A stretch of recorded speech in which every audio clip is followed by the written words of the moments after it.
And now, for your listening pleasure, here's Polizzi and Rose, covering the week of media, marketing, and digital content news. This Old Marketing. Take it away, boys.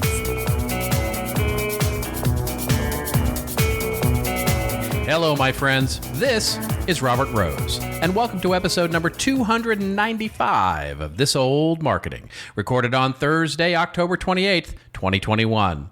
And with me, as always, my good friend, my colleague, and a guy who sadly did not get cast in Disney's new Lightyear movie, Mr. Joe Polizzi. Have you seen the trailer? No, but I don't check Facebook, but I was told by somebody that you posted something about Buzz Lightyear. Is this a thing? Yes. Oh my gosh. It's a movie. It's a new Pixar movie. The new Pixar movie is called Lightyear. Chris Evans. It's basically the story. No spoiler alerts because I certainly haven't seen it yet, but I've seen the trailer.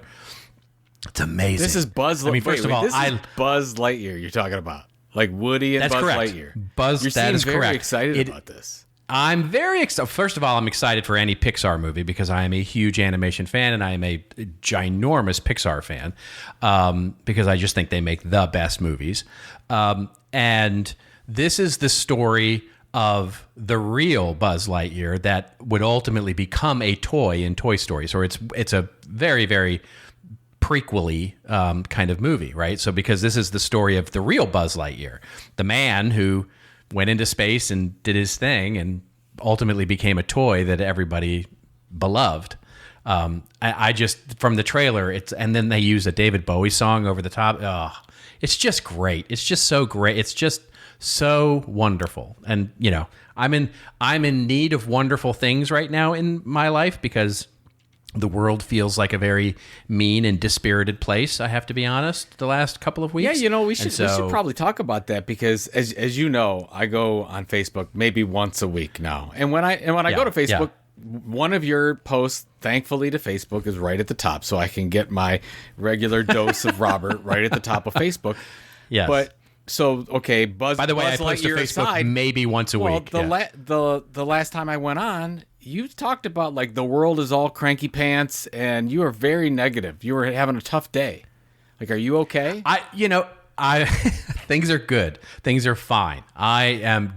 Please do not worry about me. In the scheme of life, I am not. I am blessed in the amount of goodness in my life. However, I will say this, but I've just noticed that it's over the last week and a half, and there was a particular day, which is what prompted me to post.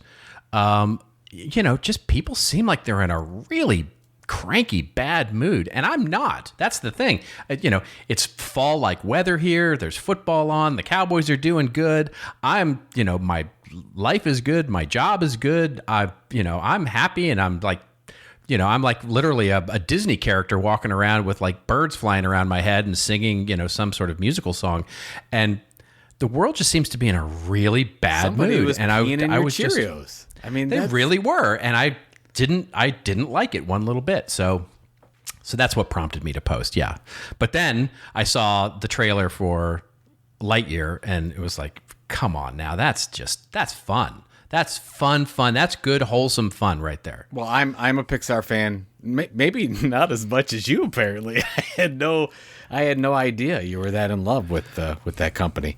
Oh well, I've always been in love with animation. I mean, I've had a love affair with animated movies since I was a kid. Always loved. I mean, Elizabeth, my wife, always gives me hell because she says, I've never really grown up when it comes to that stuff, and I watch just about anything that's animated, from a movie standpoint or a series standpoint. It's like we have a friend who's got a 3-year-old and, I know all of the cartoons that this 3-year-old of course watches, you do. Right. And so the, there's SpongeBob, of course, and, all of that kind of stuff. But, yeah, I have had this love affair with animation movies and shows and all of that forever. And Pixar, of course, is the master at that. I mean, so, you know, say what you will, but I love it. Yeah, I'm a huge fan. It's so funny. I mean, movies, I don't know what it was, but I saw or got a reference to the movie Krull. You remember Krull, correct? The movie? I do, of course. I remember Krull. Yeah. Well, that was, you know, growing up during my formative years, and I remember that movie very, very well, and thought it, you know, have memories of it being the greatest thing ever. So I tried to talk my oldest into watching it with me, and finally, you know, sat down, started watching it. You were disappointed, yeah. And then I'm like, you know, it's just not. It just doesn't hold up. It's not what it was. I don't know why I thought that was so amazing, because it's not a great movie. No, it is not. Sadly, not at all. And then my youngest was home, and we were having the discussion about I don't know what it was, about movies filmed in Sandusky, Ohio. That's where I'm from, Sandusky. And I'm like, oh my God, you haven't seen Tommy Boy yet. And my son's like, no, I haven't seen it yet. Oh, I'm going to have to watch it because, as you know, the Chris Farley movie, Tommy Boy, was set in Sandusky, Ohio. Watch that one again. I love Chris Farley. Love David Spade. Not a great movie. But better than Krull. Yeah. If that's such a thing. Well, that's a low bar. Krull is definitely a low bar when it comes to, you know. But I remember it so fondly. I wish I wouldn't have watched it again, because although okay, you know what you should go watch. So, have you ever watched Titan AE? No, I have not. Okay, so Titan AE. If you've not seen it, then maybe it's not going to have the same impact, but you know, on you seeing it again. But Titan AE was, I guess it was the 90s. I'd have to go back and look and see when it actually came out. But it was one of those sort of so it's a Don Bluth, you know, animation, which means it was that sort of late 80s, 90s, sort of very smooth Disney-like animation. And basically it's you know, it's about Earth that gets destroyed by some mysterious alien race. And then you basically get there on this ship called the Titan, this sort of ragtag group of, you know, salvage yard workers and stuff like that. And they have adventures, and it's, you know, it's a great movie. I think, you know, but it's kids, right? It's for kids, right? So, but you sound very excited about it, so maybe I should watch it. Yeah, Titan AE. Yeah, Titan AE. It's a classic. Okay, the last question, and then we'll switch the subject. What's your favorite animated movie of all time? Oh, it's hands down Up. Oh, yeah. That is a good one. And that makes sense it makes sense that would be your favorite too. I loved Up so much. Oh my God, I love that movie so much. The first opening sequence of that movie is probably the best opening sequence of just about any movie out there. So Up, I would say, followed closely by Wall-E. You know, so you can sense, you can get a trend here. Yeah. All Pixar movies. Yep. And then I would probably have to start going back in time from there, right? Because, you know, Iron Giant is, come on, Iron Giant. Oh, have you ever seen that one? I've not seen Iron Giant. You have not seen Iron Giant? That is a crime. Player One, which Iron Giant was a part of that movie too, so I probably should. If you don't, so your homework is to go watch Iron Giant. More than Iron Giant I have to watch Iron Giant. Yes, absolutely. Yeah, no, Iron Giant is Iron Giant will make you cry your eyes out. I mean, it's that generation's Old Yeller. Put it that way. Yeah, it's amazing. Come on. I can go on and on. We could do a whole show about animation and movies. What about Moana? Yeah. No. What the hell are you talking about? Come on, my boy Lin-Manuel Miranda wrote the music to that. You know, that's good. I'm glad. I can also go off on a rant about how animated movies have continued to sort of decrease. They have tried to follow the template of the musical that was so that, in many ways invented and furthered by Disney, but completely have botched in the last, I would say, decade. It just they have not been as good. They're just not as good. Well, you need to do a blog post on that. So everyone, like Robert Rose's top 20 top 20 animated movies, 5 biggest busts of all time. That would be, you should do that. I would read that. It'd be much better than going on to Facebook and having to read you being upset about how everybody's treating you. And well, okay, fine, fantastic. Well, I'm sorry to bum out your day on Facebook. No, it was just strange because you don't do that. It must have really bothered you. I don't. Because It's you're rare. not the kind of person that goes on social media and says, "Why is everybody so mean today?" Don't they know who I am? That is true.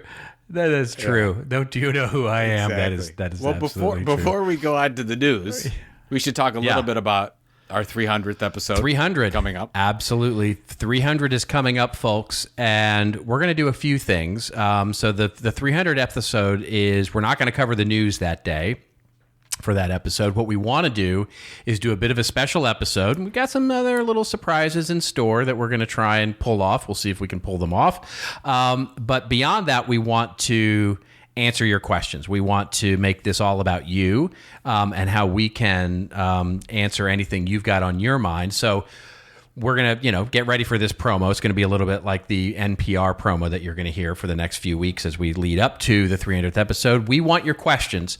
And the way we want to get your questions is, through either email us if you want to email us, but more likely, hashtag us up on Twitter. So post your question on Twitter with the hashtag #ThisOldMarketing. You can address us directly if you don't want to tweet out to your entire audience or anything like that. Hashtag us up with the hashtag #ThisOldMarketing, and we have a bit of a prize. So if there is a question we end up using on that episode, we're going to give all those questioners that asked a question that we use on the show, just that little caveat there. Joe will give $50 of Tiltcoin. Because you know how valuable that is. It's worth at least $50. $50. Yeah, I'm going to give $50 worth of Tiltcoin, which is actually worth $50. That's worth $50 and maybe more down the road. And then I will send you a copy of our book, Killing Marketing. And we'll send you a free copy of that, either in electronic format, like if you prefer on Kindle, or if you prefer the print version, we'll send you that as well. So wow, that's amazing. Yeah. Those gifts are outstanding. That's wonderful, right? Yeah, that's at least a $70 value, for asking a question that we can hopefully answer for you. So we would love to get those questions over the next couple of weeks as we start assembling our script for the show. And that's what we got. I think it's going to be fun. Yeah, because we want to give back. That's why we want to do this. Do. We're givers. We do. We want to give. Givers. We're givers that way. Yeah. We have to offer a bribe to get a question. Yeah, that tells you how much of a giver we are. No, in all seriousness, I'm really looking forward to this episode. We're gonna have a really good time. It's hard to believe. November of 13.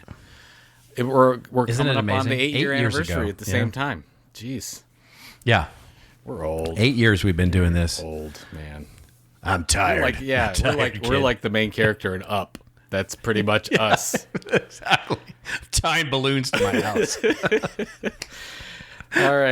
All right, ladies and gentlemen, let's get to the news here and let's talk about what's going on. It is, everybody, I don't know if you've noticed or not, earnings season. Yay! It's always right around the start of the beginning of the quarter. And of course, the fourth quarter is upon us. And so earnings season is upon us. And funny enough, our first story is about how Apple often is one of those, must-watch stocks to sort of see where things are going for the quarter and what their earnings are doing, and it's very, very watched. But interestingly, Apple having a much bigger ripple on the entire tech media content space. And the first article that we'll link to in the show notes and sort of tee up what we'll talk about with the other companies and their earnings for this quarter is Apple. And the headline from MarketWatch is actually Apple's Admageddon fun for them to actually come up with that. Admageddon is, and they put it in quotes. I don't know who actually originated it, but in quotes suggest that somebody did, is affecting Snap, Facebook, Google, and Twitter, but all of them differently. Interestingly, the article opens up by saying, after Snap stock tanked with a forecast miss, Facebook came up also slightly short on its own guidance, while Google and Twitter avoided much of the damage. After Snap lost more than a quarter of its market value and took another internet stock down with it last week, there were fears that Apple's recent privacy changes would upend the entire internet advertising market. But as it turns out, maybe not so much, at least so far. While Facebook and Alphabet's Google showed some effects in their earnings report this week, they were not nearly as dramatic as the issues with Snap, and Twitter only saw modest effects. I think I would switch that around and say Twitter actually crushed it this last quarter, but we'll talk about that in a minute. Google, in particular, seems immune to the issues as its rival Android operating system insulates its product from Apple's changes. On Tuesday, both Alphabet and Twitter reported third quarter results that managed to avoid significant hits to their revenue as a result of the changes that Apple made to its iPhone iOS that lets users opt out of tracking by advertisers. And Facebook actually came out and said they blamed the Apple thing for their miss. But what say you, Mr. Polizzi, about all of this, your take on where Apple is right now? First of all, Apple is so powerful. I mean, we talk about rented land all the time. Well, Apple owns the world for the most part, because most people are using their iPhones. And in order for Snap and Facebook and Twitter to have an audience on those platforms, they have to go through Apple. So Apple can set the rules. And you and I have talked about it on this program. I don't have any problem with the privacy things that Apple's trying to do. But again, Apple is making this decision. So they can change those rules at any time. Next quarter, they could do something else that could, again, affect Snap or Facebook. So it's just, if I'm those other companies, I'm really trying to figure out a way around it. And of course, that's exactly why Google went so hard and heavy with their Android formats, because they're trying to get around this. So Google's probably in the best position, because if you're saying who are the two gatekeepers for basically all internet content right now, it's one, Apple, and two, Google. And everyone else are also RANs, and that's why you've got Zuckerberg focusing on the metaverse, because he wants to have his own land. He wants to get away from what these walled gardens that Apple and Google have put around them. So that it's interesting. I wanted to read this. This is the Snap. Let's see if I can bring this up. This is interesting. So this is Evan Spiegel, who's the CEO of Snap, and says, our advertising business was disrupted by changes to iOS tracking that were rolled out by Apple in June and July. We anticipated some of this disruption, but not as much as we actually had. It goes on to say, this was much more difficult for our advertising partners to measure and manage their ad campaigns for iOS. Snap was $130 million short. It was a big miss. Yeah. So it's just interesting. That's not just Apple. That's not just Apple. Yeah, you think they're just blaming Apple? I absolutely do. I absolutely believe that's an excuse. I mean, because think about it for a minute. When you say, oh, our advertisers had trouble measuring and all of that, that tells me that they made purchases that they're dissatisfied with, which would not have affected earnings as much, right, this last quarter. In other words, what they're saying is the same number of people bought, but they were disappointed in what they bought. And so if they had said the future might be disrupted because future purchases might be downplayed based on their inability to measure and see what the impact was, then I go, yeah, I believe that. But them saying that, that in other words, what happened in their miss is that a lot of advertisers noped right out, right? Yeah. They just noped out of an ad buy full stop. That's not only because of Apple's move. That's because Snapchat is just becoming less relevant. Oh, I don't believe that at all. You don't? I think Snap is. I mean, you know me. I was the first one to say sell Snap shares years ago. I thought they were way over. They were bloated. And then that's when Snapchat didn't know what they wanted to be. They were the what were they? The glasses company at the time, or something like that. They were trying to. They've tried to do. They tried to do a lot of things, but when they focused and they figured out, okay, this is our core audience. They're primarily a messaging platform, and they've got that figured out. I think that if when you talk to the younger generation, for the most part, if they're going to communicate with each other, they do it in one of two ways. And this is my experience, so just take it for what it's worth. One is they snap each other, and two is they use Discord. That's it. They're not using Facebook. They're not using WhatsApp. They're using those two. So if you're talking about where things are headed and trends, that's where they're at right now. I don't know. Maybe I don't see. If Gen Z in quotes, we talked about that last episode. I don't see Gen Z that now moving to Facebook because they're turning into boomers. I think Facebook's got. No, that's right. That's true. Got its own that's issues. true. Yeah. So, anyways, I'm still bullish on Snap. I'm kind of clueless on what happened there. But my big thing is, why are we discussing Twitter in this conversation? And the reason why is because they're so small in comparison to these other players. Google did $65 billion in revenue in the third quarter. That's right. And Twitter did $1. Right. And we're talking about Twitter's them as the small. same thing. Yeah. I don't know if we can have that conversation because Twitter is such a small, I mean, they're not a small company, but compared to Google, they're such a small company. Well, yeah, I mean, so yes, there's all kinds of things to. But that's also an unfair comparison, right? I mean, the way that because Twitter would be one part of Google, right? I mean, in the same way that that Google search has become, I mean, Google search has been around for a lot longer, first of all, and so I think it's a bit of an unfair comparison, but. Jay Baer actually said this really well a couple of years ago, where he said it's with Twitter, it's not about how many, it's about who. And I know is on they Twitter. Talk about the influentials, and you're right. If there's breaking news, Twitter is that platform. But yeah, it's got cultural relevance. It's got definitely still has cultural relevance in terms of what's happening on the platform, even without that sort of big name person who certainly made it certainly newsworthy. Let's put it that way. But it's basically they're doing all right. I guess is the point. Twitter's doing. They had a really good quarter. I love Twitter. I mean, I own stock in Twitter. I've got no problems with Twitter. I think that the revenue grew 37% in the last quarter. I think they finally got 37%. I think that's I think they finally have some things figured out. But when you look at it in comparison to in the same time period, you have Facebook did what 34 billion, and Google does 65 billion. You're right. If Twitter was a part of Google, it would be the smallest part.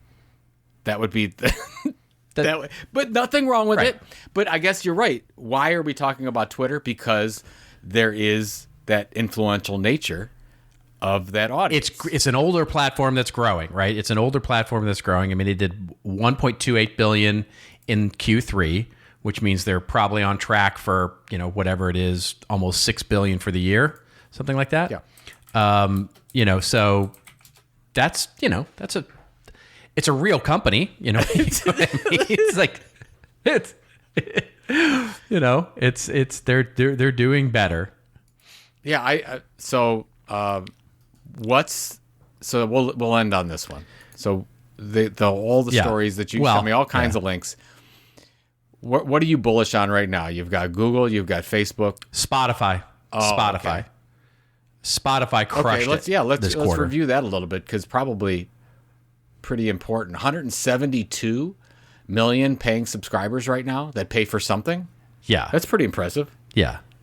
That's really impressive. And their content acquisition, their content launches, what they've been doing, Spotify. I mean, and this was a company, by the way, that even 2-3 years ago was, in a ditch somewhere, left for dead, right? I mean, and people were talking about it going out of business, and what would happen, and all those kinds of things. And so I'm very bullish on Spotify right now. I think they're and by the way, I've switched over from I'm a heavy Apple user, and I've completely now switched over to Spotify as everything from my podcast to my music to everything, and I couldn't be happier. The interface is better, the service is better, the way it works is better. It's just better. It's just better in so many ways than the way that Apple does audio. And so I'm very well, and I appreciate what they're trying to do. I mean, they're really working on these incubators for creators, and they've got this whole new video podcast thing that they're launching, which I guess is in beta right now, and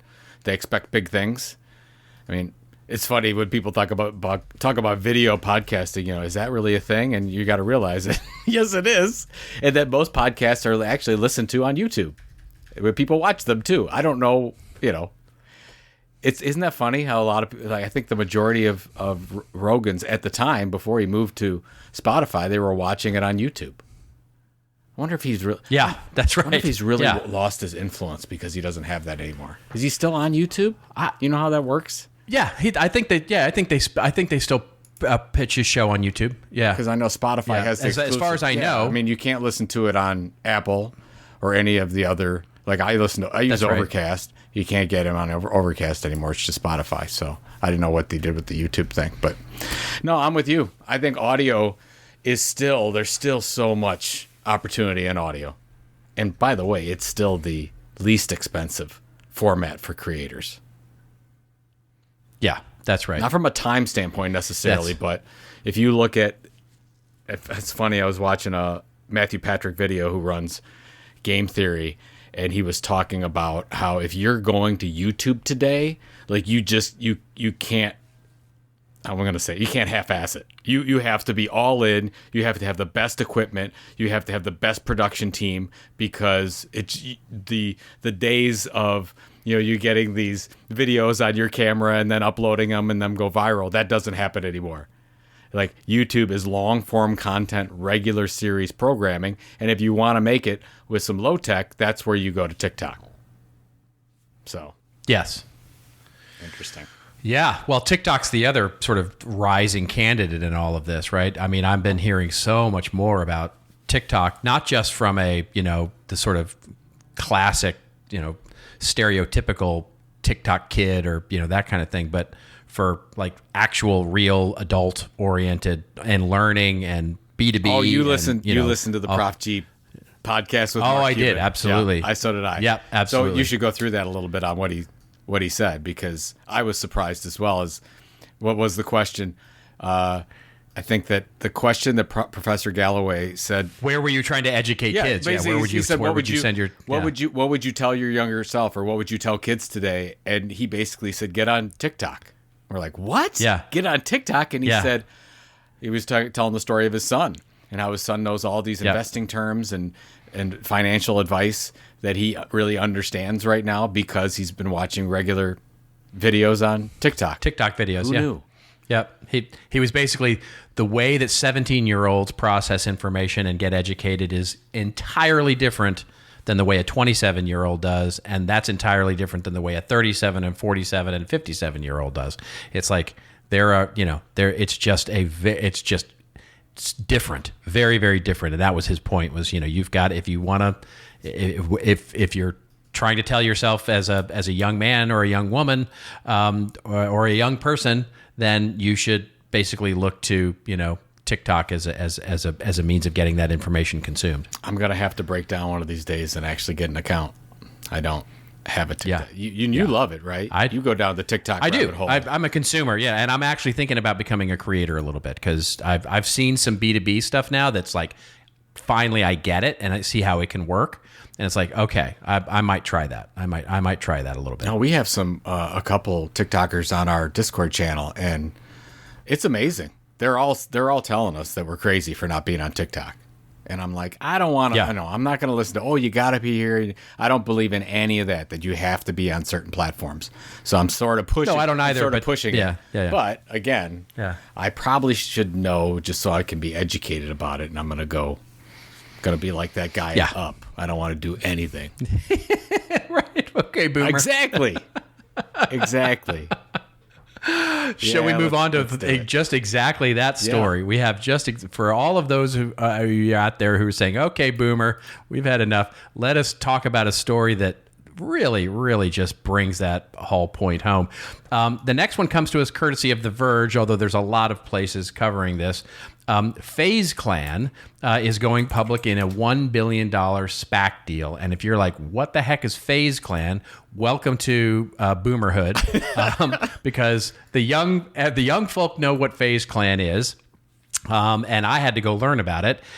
FaZe Clan is actually on track to become a publicly traded company. The competitive eSports group is merging with B. Riley Principal, 150 Merger Corporation. That's a really long, that's like the most SPAC company I've ever heard of. In a deal that values the combined companies at $1 billion. That's billion with a B, folks. As part of the deal, FaZe Clan estimates it can get up to $291 million to help fund its growth. If you're like, what the hell does all that mean and why are you talking about it? Well, FaZe Clan is known for its teams that compete in Call of Duty, Counter-Strike, Global Offensive, Fortnite, Players Unknown's Battlegrounds, and more. With an audience of, here we go, and this is the part that makes you go, what? 350 million people on social media. The group opened up FaZe Studios last year with one of the producers behind the Netflix original 13 Reasons Why. To further bolster its reputation, celebrities like NBA star Ben Simmons, hip-hop artist Offset, and popular Twitch streamer Nick Merckx have all joined the group. FaZe Clan will hit the NASDAQ with the ticker symbol FaZe in 2022, but some are skeptical of its arrival on the stock market. Jacob Wolf, a reporter for eSports, criticized the $1 billion valuation of FaZe Clan, noting that Swift Media Entertainment, the parent company of Team Solo Mid, is worth less than half as much. I don't know. I can't comment on that because I don't know any of the players here involved, and I'm just starting to learn about this. But this is fascinating. I mean, you talk about the content entrepreneur economy blowing the doors off the joint. This is big. It feels like big news to me. I think, Joe. I think it is big news. And again, I'm like you. The only reason I know about FaZe Clan is because my youngest told me about it maybe a couple of years ago. And I actually knew what it was. Yeah. Basically, if those people that don't know, is a group of three players that were fairly successful on Call of Duty. They, because of that success and because of them winning tournaments and whatnot, they created rather large YouTube audiences, and then from there created more networks and more, and they would bring other influential people and other influential gamers into FaZe Clan, if you will, and that they became their own little content creation juggernaut where, they'd go on, they'd be successful at events, but they would also build these audiences, which I think is the bigger part, and that's what we're talking about on other platforms, and bring a lot of sponsors into the fray. And, you and I talked before about this is not a one-time thing. You've got a lot of these like Hype House on Instagram. You've got a lot of these groups that are coming together that are basically leveraging each other's audiences. They're building content together. They're creating this network effect, and their sponsors are listening to this and putting down millions of dollars to be associated with these highly influential gamers, in this case, gamers. So I think it's just the first of many that we'll see, and I think it's important for us to cover on this just so we can learn what the heck is going on. It's here. Look, I got to tell you, so here's what I took away from this, because this has taken me down a rabbit hole, to be quite honest, and a rabbit hole that I'm quite frankly enjoying very much. I have to tell you, learning about all of this stuff.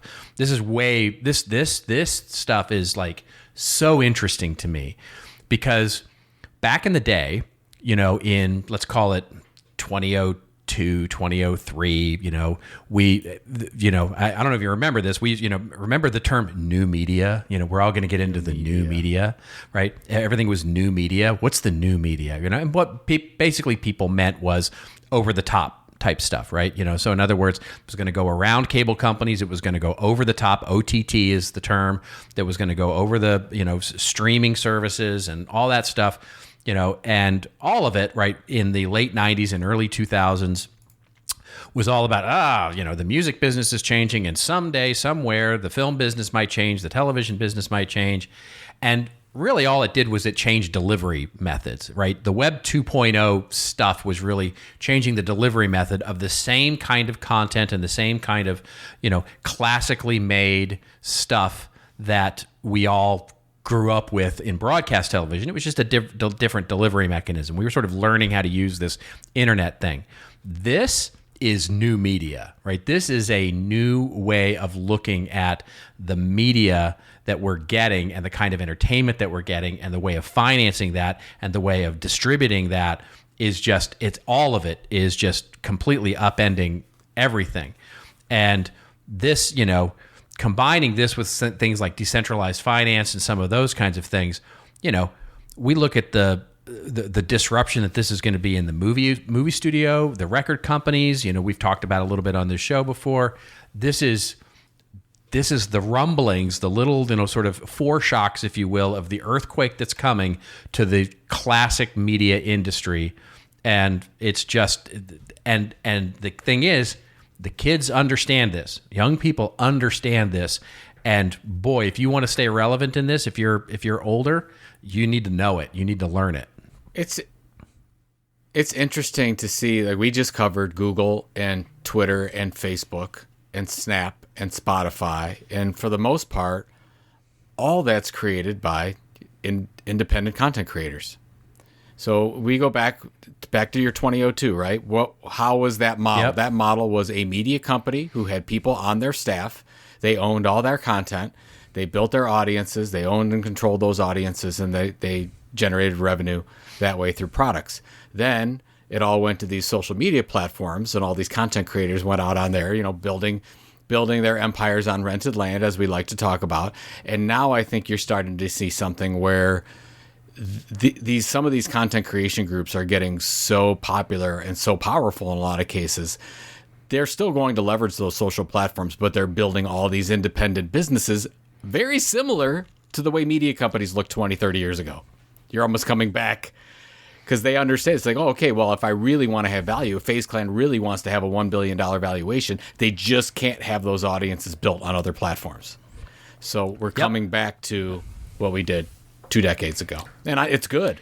And I think that's the way it needs to be, because we don't always need to bow down before Apple and Google and Facebook for everything. And I think we've just let that happen in a lot of cases.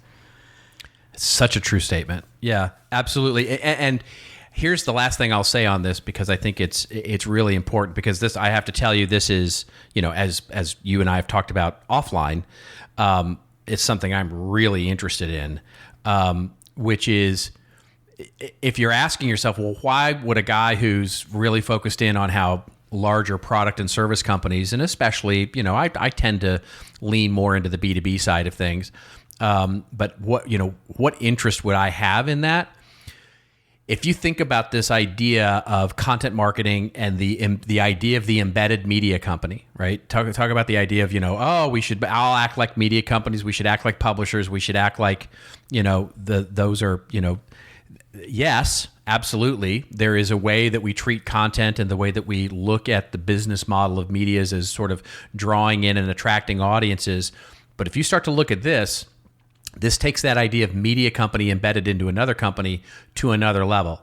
And I won't go too far down into the rabbit hole here, because everybody may not be interested. But where it really interests me is, like, how can brands start to become, because this is not that, it sounds like complicated, right? With the idea of a SPAC, and you create this roll-up company, and you create this idea of, of a bit of a incubator, if you will, of startup creators. It's not that complicated, actually. It's just basically putting a little bit of money behind content creators and seeing where it goes, because, quite frankly, these startup fashion brands, let's call them media brands or fashion brands, that these young content creators are creating, they're building audiences, etc. There is nothing preventing a product and services brand from doing exactly that same thing. And that's fascinating to me. Will they boldly go where no companies have gone before? I agree with you on the B2B side. That's where there's a lot of this going on the consumer side, not as much on the B2B. Maybe we're just not aware of it.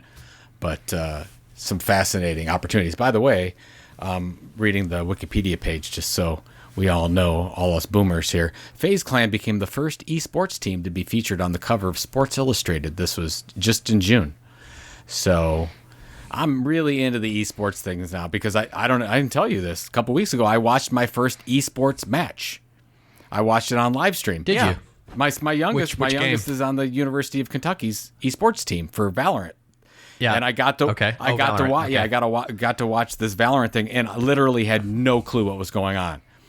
I was going to say, could you have any idea what's going on? No, I felt bad about it, so it's very hard to follow. Yeah. So I told my youngest, I'm like, send me a tutorial. So now I've got a little better idea. It's like a capture the flag kind of game, but they all kill each other. That's right. So yeah, interesting. So there you go. Fascinating. Yeah, fascinating stuff. All right. Well, we'll close out with this final, this wonderful news item, which sort of continues the theme that we have going for the show, which is about where is Disney in all of this. For those of you who have followed our show for any amount of time, you know that we love to talk about Disney and our disagreements sometimes on Big where missed Disney lies. opportunity by Apple. Yep. Hollywood Reporter, I won't even go there, has a news article that's really interesting here, which is basically when we're talking about music streaming, Spotify, they grew their subscribers, but when it comes to Apple, what is going on with Apple? Apple, the service, the streaming service now, when we start talking about things, has not been keeping up. And that's a really interesting thing. I'm looking for. Are you talking about Apple or are you talking about Disney?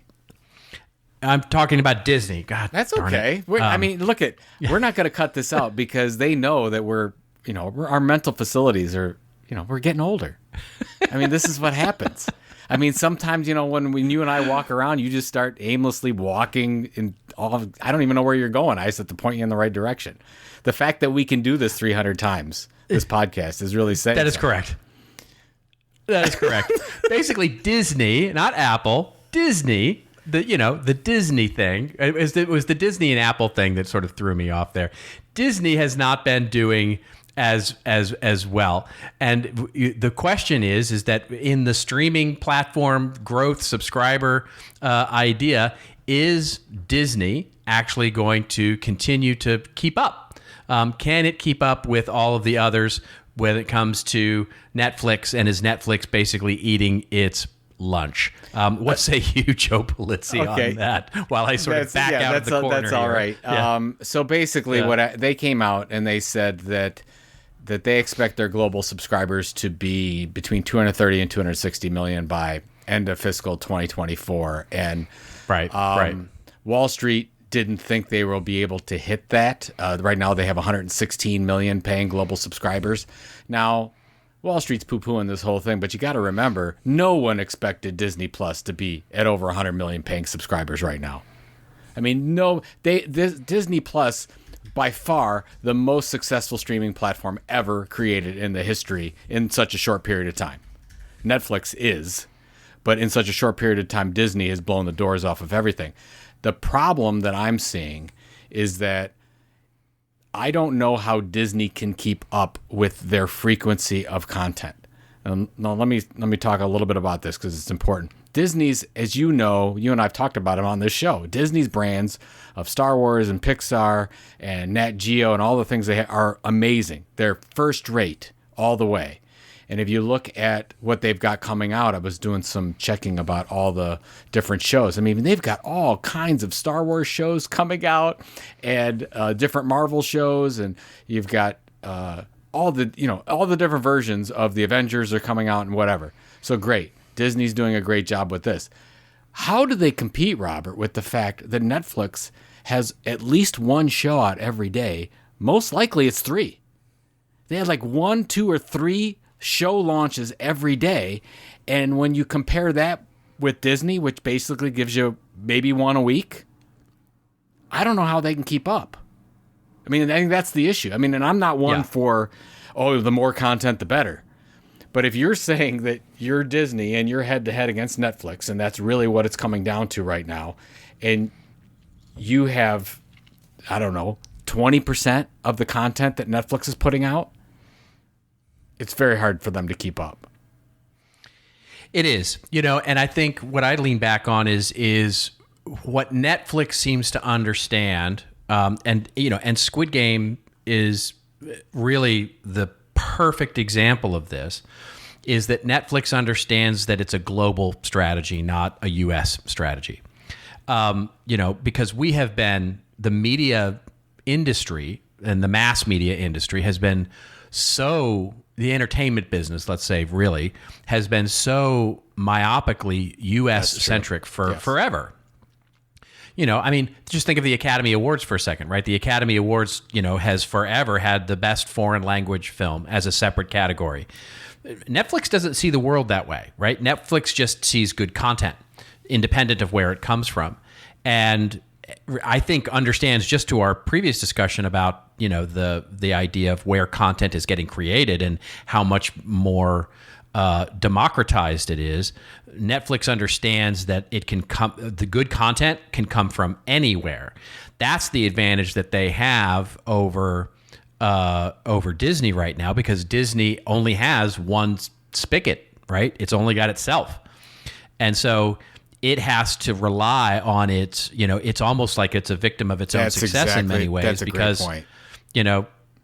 Which is, it can only produce what a Disney-like experience, whereas Netflix is just a channel that can produce I'm going to go off a little bit in my rant a little bit here in a bit, but it can produce something as horrifying and as dark as Squid Game, but can also produce something that is light and animated and for kids, right? And so its portfolio is much more diversified than Disney. Now, the question is, can Disney grow into its clothes, right? Can Disney actually become, something where they start combining the ability for Star Wars and all of these amazing things to start to generate, the content that will not only tie it to a more diversified media portfolio, but be able to tie it into the theme parks and the merchandising and all the other stuff. That's a great point. Obviously, if they can get that going. But if you look at the people that are subscribed to Disney right now, you're really focusing on lovers of the Disney brands. Specific, like look at Marvel, right? You've got, you're going to do Hawkeye, and then Ms. Marvel, and then you've got Armor Wars, and they got Guardians of the Galaxy special coming on, all that stuff. I'm looking through the list here. So they're pandering to their current audience. It's a really good way to maintain and keep an audience. So from a maintenance standpoint, fantastic. How are you going to grow new viewers? Like you said, Netflix did with Squid Game, which I think they said that they could, I think it was 4.4 million new subscribers just because of Squid Game, which was an incredibly successful, maybe the most successful Netflix show of all time. But I think what you're bringing up is they have more room for experimentation. They have more room to go out to other countries and do things and make some bets that may not work, or they may be home runs like Squid Game was. And Disney can't do that because they really are sticking around brand extensions. That's all they're doing. There's not all new shows coming out necessarily that aren't necessarily linked to a Pixar movie or another brand or something like that. Even your Buzz Lightyear one, it's already based on the series. So they're always in and around what they're always doing, and it's hard to reach out and get a new audience when you don't expand that a little bit. And I'm not saying I love what Disney's doing. I just don't know if they can compete with what Netflix is doing right now. So, yeah, absolutely. Great point. Yeah, that's fun discussion too. All right, ladies and gentlemen, it is now time for your favorite, empirically proven favorite, by the way, favorite part of the show, which is our rants and rave section, where Joe and I go off on a little bit of a rant or a little bit of a rave that makes us feel like we just watched a great animated movie, or the fact that we've watched Krull for the 13th time. So, do you want me? I have two very short rants. Yeah, Do you want me to go first, right or would you like to go first? I want to hear your rants. Okay, so my first rant is just, I mentioned it just a second ago with regard to Squid Game. I don't know if you've heard this, Joe, but there are schools, elementary schools in New York, multiple elementary schools that banned Halloween costumes depicting the Squid Game. Oh, I did not hear this. You heard this? No. Yes, they have banned, citing its mature content and violence, apparently. But here we go. This is just ridiculous. But you could probably wear Freddy Krueger. I don't. Oh, wear Freddy Krueger, who comes in and chops your head off, or a Jason, which takes a 14-inch butcher knife and stabs you through the heart and the neck, and your blood spurts out. And any of the other 15,000 of the Scream costume, or name any other horror movie out there that's extreme violence. I mean, the kind of violence that just makes, it's almost cartoonish in how extreme it is. Rated R for sure. And those costumes are okay, but somehow the Squid Game, which I don't know what that says. I just maybe really you don't. hit, It's maybe just, you hit it. Just well, maybe silly. It's because the Squid Game violence seems so real, and the Friday the 13th type violence seems almost comical at times. I don't buy that for a minute. I don't buy that for one. Well, you would never minute, agree with me, so right? I'm not expecting you to agree. Yeah, with me. I don't buy. Yeah, I'm just throwing out theories here. I don't know. Just grinds. So they're not allowing. What are they dressed like? One of the contestants?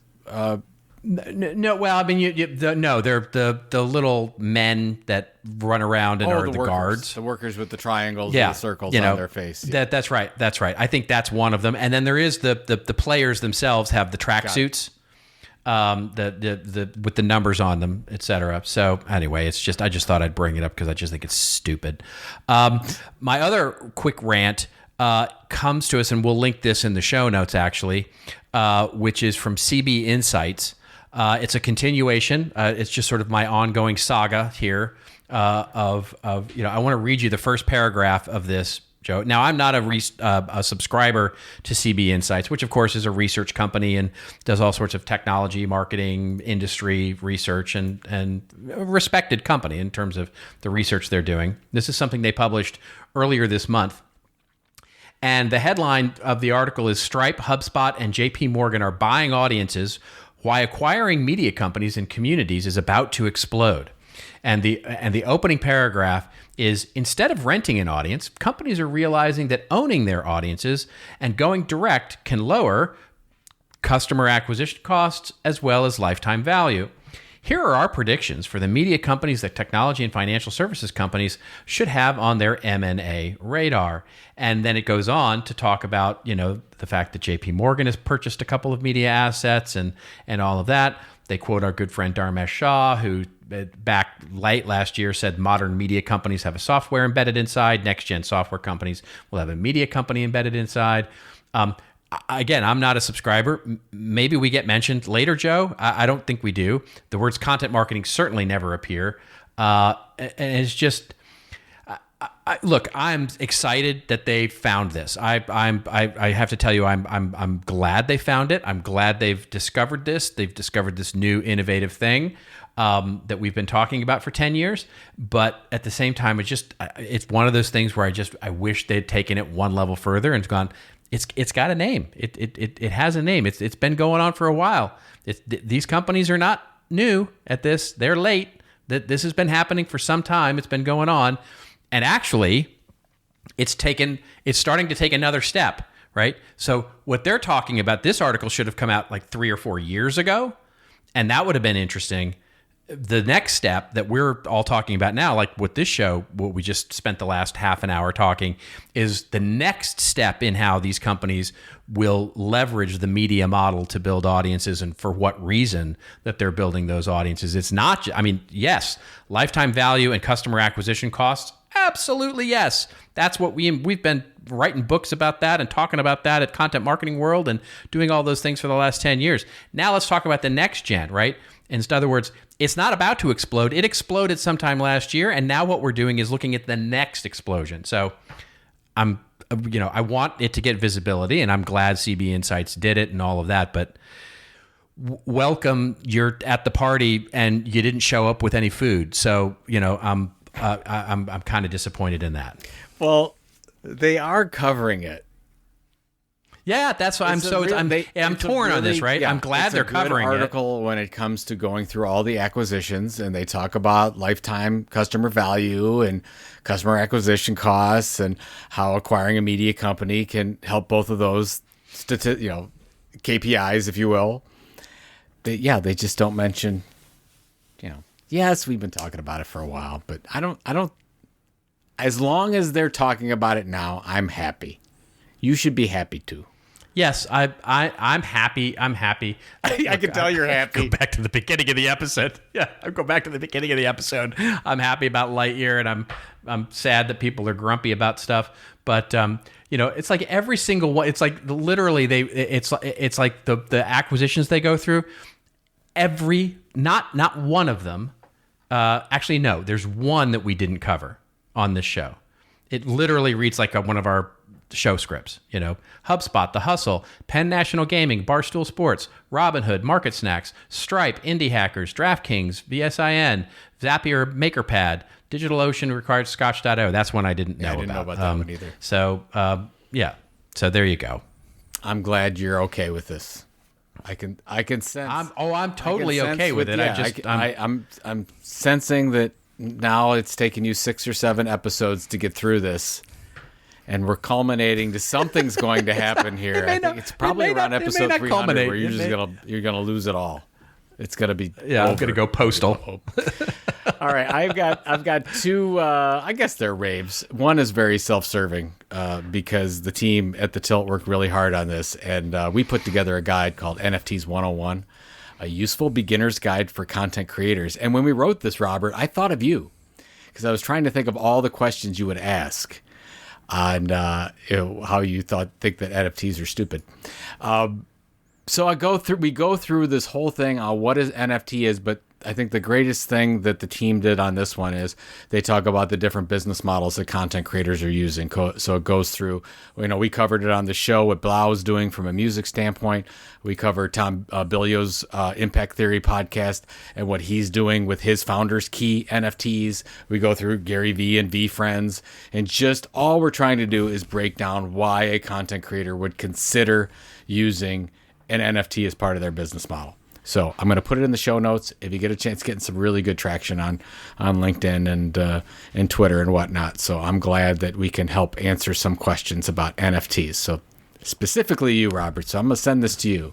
Thank you. can go through it. And actually, it helped me too. I learned a lot from this article as well. This second one here is absolutely a rave, and it's a rave out to Amazon. I guess it's a rave. Some people probably don't like this, but I do, just because of being an author that has sometimes self-published. Kindle Direct Publishing has finally added hardcovers to their publishing. So if you're not familiar with Kindle Direct Publishing, KDP, if you are an independent author and you want... they just announced it. I just got the email this morning. So basically, if you wanted to publish your book, you can do so on Kindle Direct Publishing, and it's always a soft cover book, which is fine. And then you can also publish the corresponding ebook. If you want to publish your audiobook, you do with Audible. So Kindle has sort of the trifecta package, but they've never had a hardcover book. And when we put together The Will to Die, my novel in 2019, 2020, I wanted a hardcover. I wanted a hardback. I thought it was important for my first, fiction novel to have a hardback. And you have to go through all sorts of hoops, and you have to go through another manufacturer, and then a manufacturer has to link up with Amazon, and it is a pain in the butt. And if you do all that work, you make like 10 cents or something off of a hardcover book. It's almost not even worth doing it for the author. But I love it. They're doing this beta test on hardcover. They're giving you 3 or 4 different options. So thankfully, thanks to Amazon, thanks to Kindle for doing this. And if I'm Ingram and some of the other hardcover book distributors, I'd be very concerned again with Amazon taking more of your marketplace, if you will. Milkshake. Yeah, absolutely. Yeah. And so kudos to Amazon, even though a lot of people aren't happy with Amazon right now for their workplace. No, well, I mean, treatment. Yeah, of course. Of some of their benefits and things like that. But what's funny, what's really crazy is we were driving back yesterday from Lexington, Kentucky, and first of all, I must have passed 3,000 Amazon trucks. Second of all, I think I passed 4 or 5 warehouses, like distribution centers for Amazon, all the way up and down 71. Yeah, it is nuts. I think they've actually, the reason that those are there, correct me if I'm wrong, but that part of the country is considered sort of it is mathematically like the center of the country from a distance perspective or something. So there's all sorts of distribution centers that are in that part of the world. Whatever the reason is, I mean, we're going to be at a point where like 20% of the world is basically employed by Amazon at some point. There we go. It's really this is kind of the focus of this episode. Are these big tech companies that are taking over everything? We talked about I think there's 8 companies that make up 26% of the S&P 500, and we talked about them all today. It's crazy. There's some metaphor we should have with rebel scum. I saw a bumper sticker on the back of a car when I was driving. It had half the Rebel Alliance and half the Imperial, and basically it said I can't decide. It just split the two in half. I'm like, I like that. Yes, I like that. It should say something like, "I'm a maverick." I think outside the box. I'm a maverick. I'm balanced. I'm a centrist empire. I'm left of center empire. Yeah. That's good. Mm-hmm. I like that. All right, ladies and gentlemen. Well, hey, what are you doing this week? What are you? You're back from your trip. Yeah, back from the trip. Now low key this weekend. We've got a very, very important football game on Sunday on Halloween. Cleveland Browns, Pittsburgh Steelers. Yes, you do. And we're very, very much injured. So I'm not making excuses. I'm just saying it's true. I think Baker's going to be out again. That third level running back is the real deal. Isn't that something? I can't remember his name off the top of my head, but he's amazing. Dearness Johnson. Dearness Johnson. He's great. I almost tried to get him for my fantasy team and was too late, but he's great. He's going to be. Well, you're going to be running fine. Second string quarterback, third string running back. We'll see. It all depends on the defense. But you got Jarvis Landry back. It's all good. Yeah. And then your Cowboys play who? The Minnesota Vikings, Sunday night. Good. Dalvin Cook is a great running back. Yeah. We'll see how it goes. But, man, your Cowboys look good. They look good. Yeah, they do. Well, we'll see how they come out of the bye. Well, that's the big question right now is coming out of the bye, how do they look? Exactly. So we will see. And I'm looking forward to that. Well, ladies and gentlemen, that is it. We are going to sign off. If you want to get all the goodness of this podcast show notes, all those links that we talked about, all the wonderful things, or quite frankly, dive into any of the other 294 episodes as we head toward 300, get on over to our website at thisoldmarketing.site. Remember, folks, in the coming week, get us your questions. Any question that you like. We'll talk about football. We'll talk about NFTs. We'll talk about marketing. We'll talk about media. We'll talk about just about anything you want to talk about. Ask us a question that you want to know. What's burning on your mind? And there are prizes involved. Hashtag us up at thisoldmarketing on Twitter when you do that. Until we meet again next week, just remember, it's your story to tell. Tell it well. See you next week on This Old Marketing.